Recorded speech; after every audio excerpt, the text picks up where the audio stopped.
আসসালামু আলাইকুম রহমতুল্লাহ। আল্লাহর দুনিয়াটা কত সুন্দর, যেখানে যা লাগে আল্লাহ তাআলা তাই দিয়ে সৃষ্টি করেছেন।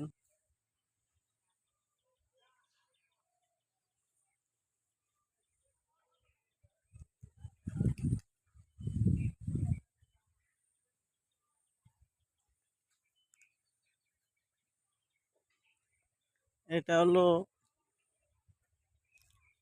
রাস্তা। রাস্তার দক্ষিণ সাইডে দেখেন, এটা হলো বানান নদ। আগে অনেক বড় একটা নদী আছিল, বানান নদ। এখন মানুষে বইরে হালাইতেছে।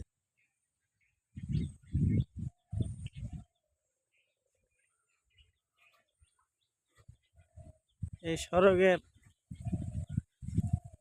দুপাশ দিয়ে মানুষের বাড়িঘর কইরে হারতেছে। বানান নদ আস্তে আস্তে বেরিয়ে নিয়ে যেতেছে, মানুষে বাড়িঘর কইরে হারতেছে।